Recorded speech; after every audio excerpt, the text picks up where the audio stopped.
twigane guteka ifunguro ridasanzwe, amakaroni avanze na viande, amakaroni aryoshye cyane byoroshye kubiteka. Ngwino twigane kubiteka biri izi delicious, ntibigoye. Urebe kuntu iri funguro ryacu ridasanzwe kandi ryoroshye kuriteka. Ngwino iri funguro ryoroshye cyane kandi riraryoshye. Ngwino twigane kubiteka. Ndakwinginze ubane natwe utangire video yacu uze no kuyisoza wigana guteka natwe iri funguro ridasanzwe. Mbabarira ubane natwe. Thank you for watching. Bye, mukomeze kubana natwe. Hello beautiful people, welcome back to our YouTube channel. Mwaramutse, muraho, mwiriwe, bitewe n'ahantu hose muherereye, bitewe n'igihugu murimo. Narababwiye ngo nagarutse, ntabwo nzongera kubura nkuko nari narabuze.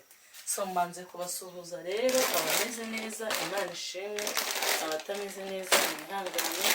Uyu munsi umeze neza, ejo umeze nabi, so byose bibaho kugira ngo twige, byose bibaho kugira ngo twihangane.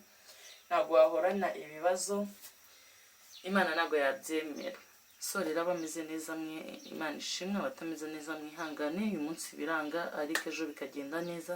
So ntabwo Imana yakuremeye guhora ubabaye cyangwa guhora umeze nabi. So uyu munsi rero tugiye gutekana spaghetti, tugiye gutekana amakaroni adasanzwe, amakaroni arimo viande, inyama ziseye aryoshye cyane. Mbabarira witegereze ibirungo tugiye gukoresha. So amakaroni yacu rero twabanje guterekaho amazi, tugiye kubanza gushyiramo amakaroni ababira. Noneho mbereke sasa buri rakete y'ikintu cyose tugiye gukoresha muri iri funguro ryacu. Ndakwinginze ntuze gucikanwa n'iyi video, amazi yarendaga kubira. Reka dushyiremo amakaroni. So turakoresha amakaroni ya zingaro rero, ya makaroni yizinze. Reka dushyira mu mazi yacu. Muri kubona ko yendaga kubira. Amakaroni ndi bukoreshe ni amakaroni amapaki imwe n'igice, ririya ryari irya mbere mu kubona. Aya makaroni ni meza cyane, araryoha. Ndagushishikarije nawe kuzayarya, ariko na yandi agize izingazinga nta kibazo, usange nkunda ya pe.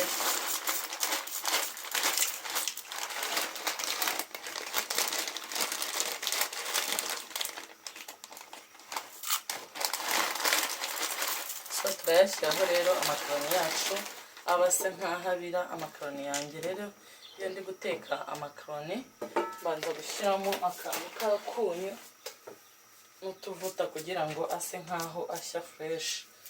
Umunyu wanjye muri kubona.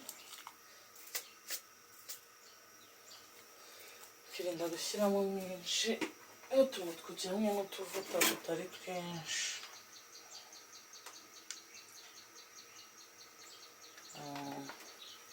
Iyo ubanje kubigenza gutyo amakaroni yawe ashya neza pe, ashya ameze fresh. Niba utari unabizi kubikoresha, ujye ubanza ubikoreshe, noneho ugacishamo ikintu gutya. So rero mu gihe amakaroni yacu ari kubira, tugiye gukorera rimwe dukwakwanya. Tugiye kubereka ibirungo tugiye kugenda dukoresha rakete, buri kirungo kimwe icyo ari cyo cyose, mu gihe turindiriye ko amakaroni yacu ashya. Rero mu gihe turindiriye ko amakaroni yacu ari kubira, murabizi yuko ngewe ibintu byose no kubikorera rimwe. So hano nakase karoti, nadukasa ari dutoya, ni karoti imwe. Hano mfite ka onja, hano mfite kivu fresh, murayizi, sositomate ikora cyane nziza. Agakarito kayo ntabwo gahenda, kagura 14 cyangwa 13,500. Wagiye mu kiranguzo kaba karimo utuntu senkani. So iyi ni pavuro rero y'umutuku, iyi ni pavuro y'icyatsi, iyi ngiyi ni igitunguru, iriya ni tungurusumu, kariko kayiko. Iziriya ni viande yacu, izi ni viande zacu ziri muri firigo, niyo mpamvu muri kuzibona gutya. Aya makaroni rero avanze na viande, ndakubwiza ukuri ni amakaroni adasanzwe kuyarya, ntibisanzwe. Murabona rero kameramani wanjye abazumingire murebe ibintu tugiye gukoresha. Igitunguru, pavuro y'umutuku, pavuro y'icyatsi, akaonja, kivu fresh, karoti, udusereri, igitunguru gisanzwe, n'ayo makaroni ya viande hachee nibyo bintu tugiye gukoreshaho, n'agatungurusumu kari ku kiyiko. Nibyo bintu tugiye gukoreshaho, mugiye kureba ukuntu turi bubikore kandi biraba biryoshye cyane. Iri ni ifunguro ridasanzwe wategurira niyo waba ufite umushyitsi warimutegurira kandi akaryoherwa. Mbabaye ubane natwe, ntuze gucikanwa na video, ntuze kwihutisha video, ubane natwe iyi video irebe kera ketu kose, urebe kuntu wakitegurira ifunguro ryiza cyane wibereye mu rugo iwawe, cyangwa ugategurira abashyitsi utarinze ngo ufite ibirungo bidasanzwe. Ushobora gukoresha ibirungo bya naturel, kandi ibirungo bya naturel biba byujuje ubuziranenge, biba ari byiza. Mbabarira rero wifatanye ubane natwe ukurikira iyi video paka uyisoje, biroroshye cyane, bana natwe. So amakaroni yacu rero asa nkaho ahiyemo, muri kubibona do ntagafatana y'amakaroni washyizemo akunyu imbere ugashyiramo n'utuvuta, asa nkaho ahiye. So reka dutangire dukaranga ifunguro ryacu, tutangirane kuri viande hachee zacu.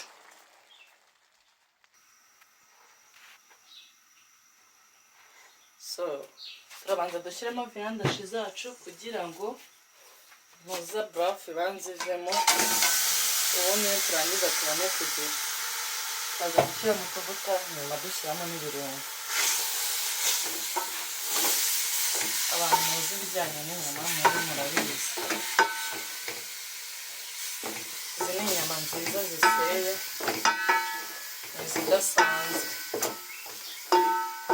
Nari naguze ibiro 3 bika bikeya, numva nshaka kubirisha ikintu bita makaroni.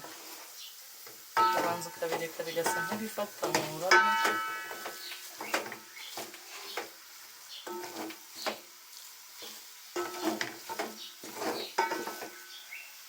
tukaba utuntu turekuye fresh.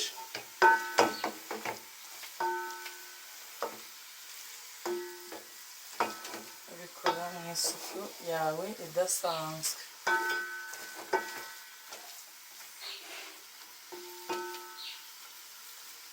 Sasa nk'amupfundikiyeho, sasa tubanze tureke utu tuzi tubanze dukamukemo tuvemo. So inyama zacu murabona ko zafatanutse rero.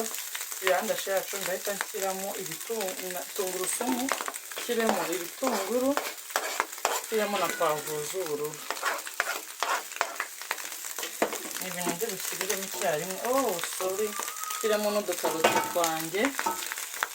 Udukaroti twanjye ndadushyiramo natwo tuze kuba tudasanzwe, duhiye neza. Noneho ubundi nshishemo.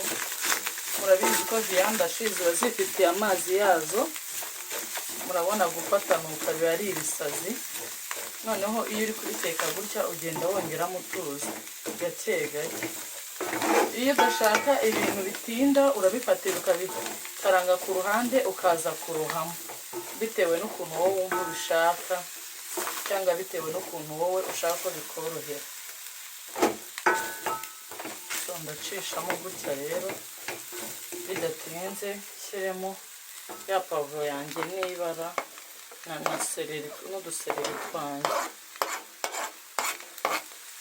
Ugenda ushyiramo utuzi duke kugira ngo bidafatana hasi. Hari abagenda bashyiramo utuvuta, ariko biterwa n'ukuntu wowe wumva ubishaka. Viande nashyiramo utuzi duke, ibintu by'amavuta menshi kuri twe rwose wapi. Amavuta menshi ntabwo ari meza, mwe yaranahenze, si meza. Namwe murabizi ko ibintu byose byagiye bihenda muri iki gihe. So ndacishamo rero gake gake, mbere ko bimara umwanya.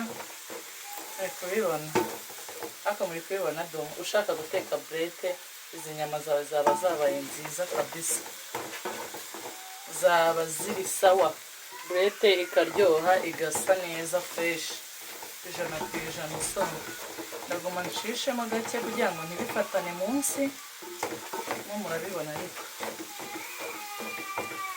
murabibona ukuntu ndi bugende nshishamo gake. Murabibona rero ibirungo byacu byatangiye guhumura.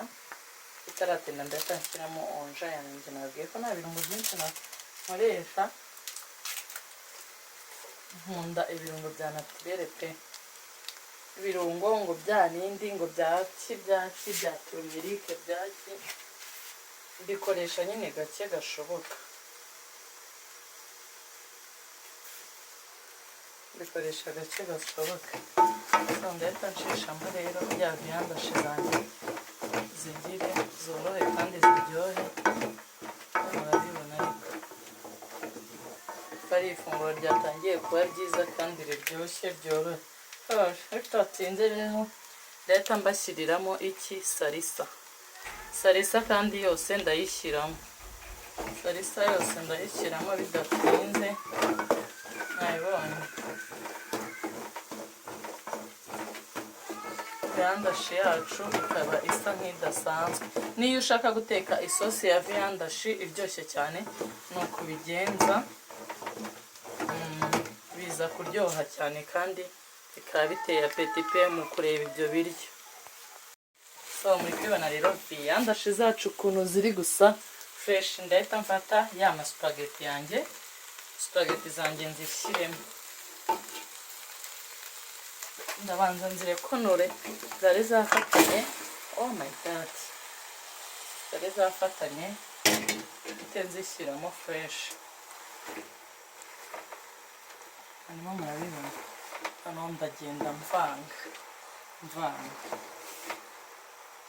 gake gake, kandi amakaroni arimo viande si ngombwa ngo agire yabe yahiye ngagenda shenga kwane agire. Kuvanga rero tumaze kuvanga fresh, muri kubibona ukuntu amakaroni yacu ari gusa neza, muri kubibona ukuntu biryoshye. Kameramani wanjye nabazumingire. Ndabashimira mwe mwabanye natwe kuva video yacu itangiye kugeza isoze. Ndabashimira mwe mwakanze subscribe, Imana ibaho umugisha. Nawe utarayikanda please subscribe, ujye ubana natwe umunsi ku munsi, ujye ubana natwe twigane guteka bidasanzwe, twigane guteka ifunguro ryoroshye, twigane guteka dukoresheje ibirungo bikeya kandi ibiryo bikaryoha. Ndakubwije ukuri, bino biryo wabitegurira umushyitsi, wabitegurira buri umwe, wabitegurira famiye, ikaryohe bikagihora ikubwira ati nturuntegurira bya biryo byanjye. Ndabashimira mwe mwabanye natwe rero, mwakoze. Imana ibaho umugisha. Bye bye, ciao ciao, ndabakunda cyane, muri abantu badasanzwe ku buzima bwacu. Nawe utarakanda subscribe please subscribe, uyu munsi ujye ubana natwe umunsi ku munsi.